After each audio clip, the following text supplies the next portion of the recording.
Good evening, visitors, and welcome to the Australian War Memorial's Last Post ceremony. My name is Dan Hiscock, and joining us today from the Royal Australian Air Force is Squadron Leader Guri Singh. This evening, we warmly welcome the family of Private Peter Thomas Mooney, whose story will be told shortly. As always, we welcome the veterans who have served, those still serving, and the families that love and support them. The live stream of this ceremony is made possible by the Return and Services League of Australia and the RSL and Service Clubs Association, and we welcome members who are watching the broadcast of this ceremony across Australia. During this evening's ceremony, wreaths will be laid at the base of the Pool of Reflection by family and visitors to the memorial. Now, if you're able, I invite you to please stand and join in singing the National Anthem.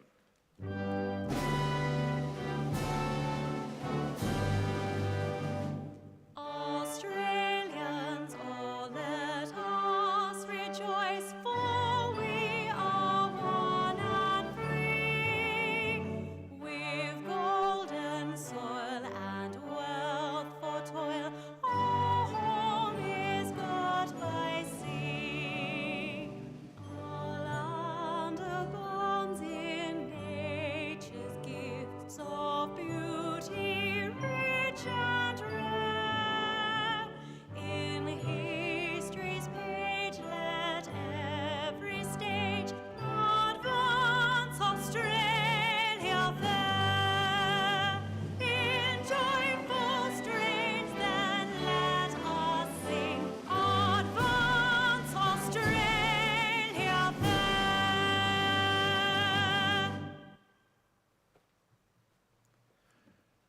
If you wish to and you're able, please be seated. The Australian War Memorial was the vision of Charles Bean, Australia's First World War official historian. Bean landed with the Australian troops on Gallipoli and stayed with them at the front through to the end of the war. The idea of this national memorial and museum came to him at Pozières, France, in the depths of the bloody fighting of 1916. Bean's idea was that this would be a place where families and friends could mourn loved ones buried in faraway places. It would also be a place that could help all Australians understand what these men and women had endured and what they had done for us. Bean's vision, to which we remain true, is best expressed as inscribed in the entrance to the memorial's galleries. Here is their spirit in the heart of the land they loved, and here we guard the record which they themselves made. Tonight, we will read the story behind just one of those on the Roll of Honour, which lists the names of more than 103,000 men and women who have given their lives for us in war and on operations for more than a century. But first we present a lament, Flowers of the Forest. Wreaths or floral tributes will now be laid at the base of the Pool of Reflection.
Today we remember and pay tribute to Private Peter Thomas Mooney.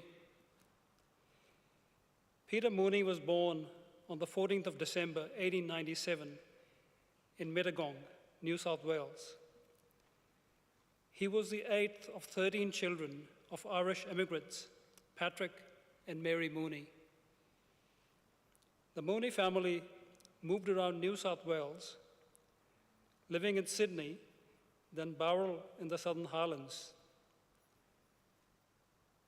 After Peter's birth, they moved to Boree Creek in the Riverina, then Murwillumbah in the Northern Rivers region of the state.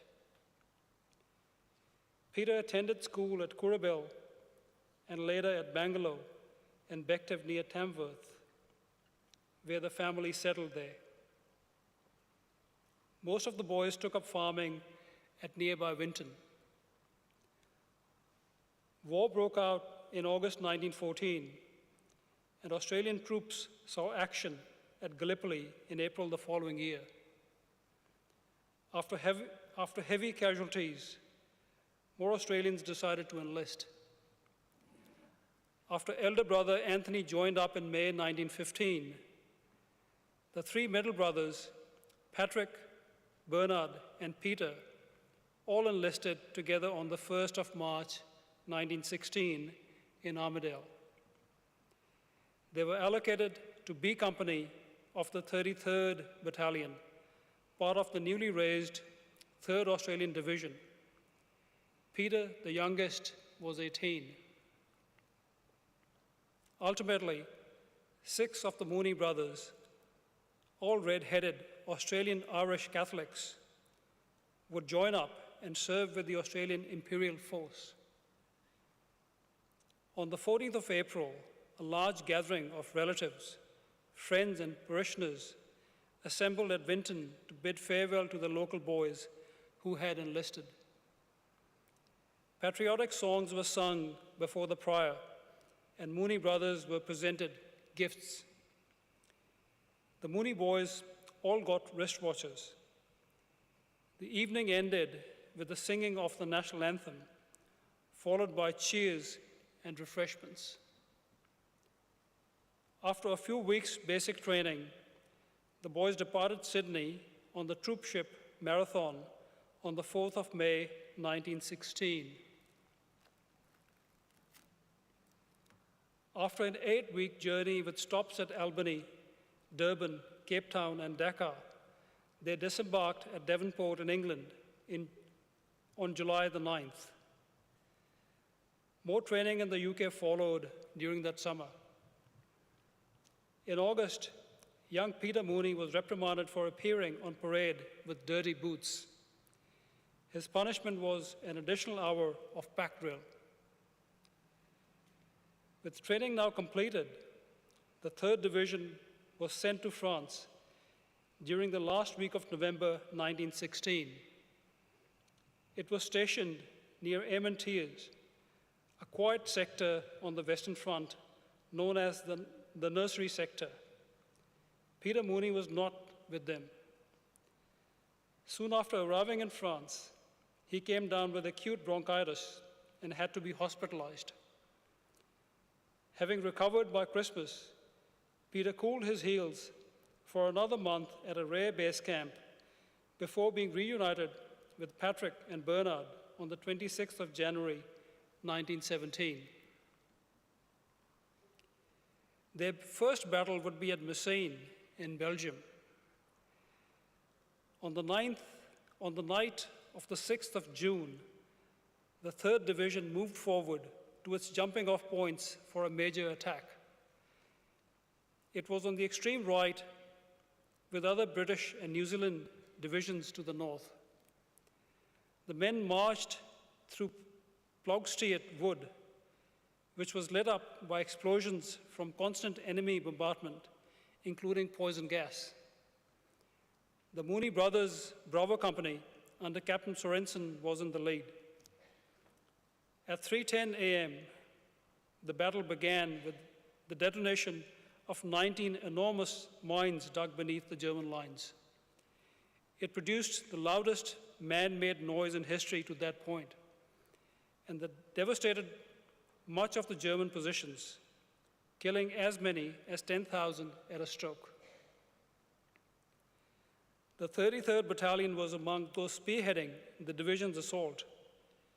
Despite suffering about 200 casualties from light gas shells that had dropped short, the battalion went over the top on time.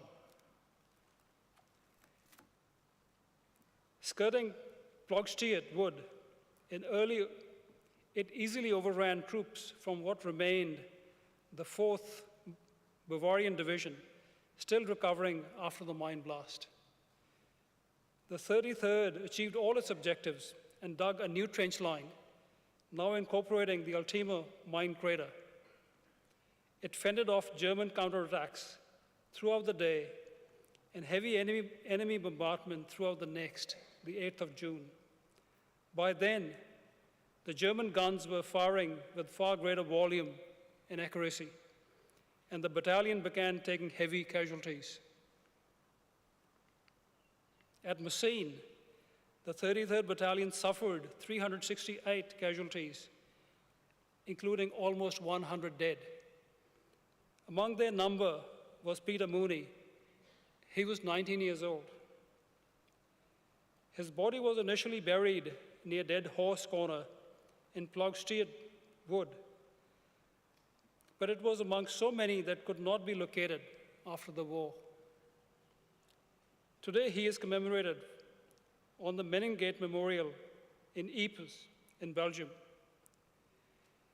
Peter's personal effects, a rosary, 3 religious medallions, and a prayer book were returned to his father. He was the only one of 6 Mooney brothers who died in war. Anthony, Patrick, Bernard, Michael, and Christopher all made it home. His name is also listed on the Roll of Honor on my right, among more than 62,000 Australians who died while serving in the First World War. His photograph is displayed today by the Pool of Reflection. This is but one of many stories of service and sacrifice told here at the Australian War Memorial. We now remember Private Peter Thomas Mooney, who gave his life for us, for our freedoms, and in the hope of a better world.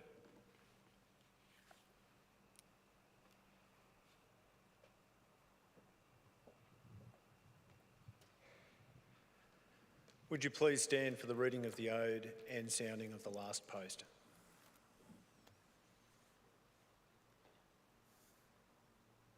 They shall grow not old, as we that are left grow old. Age shall not weary them, nor the years condemn. At the going down of the sun and in the morning, we will remember them. We will remember them.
lest we forget.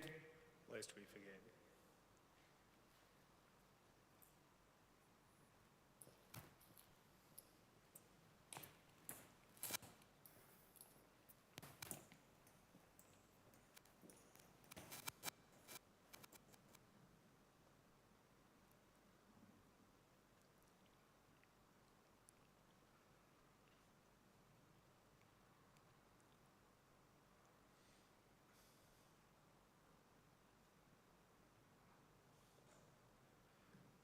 We'll leave you this evening with the words of the memorial's founder, Charles Bean. Many a man lying out there at Poziere or in the low scrub of Gallipoli, with his poor, tired senses barely working through the fever of his brain, has thought in his last moments, well, it's over, but in Australia, they will be proud of this. Ladies and gentlemen, girls and boys, that concludes the last post ceremony. On behalf of the Director, the staff and volunteers, thank you for visiting the Australian War Memorial today and for your continued support during the Memorial's development project. Wish you all a very pleasant evening. Thank you.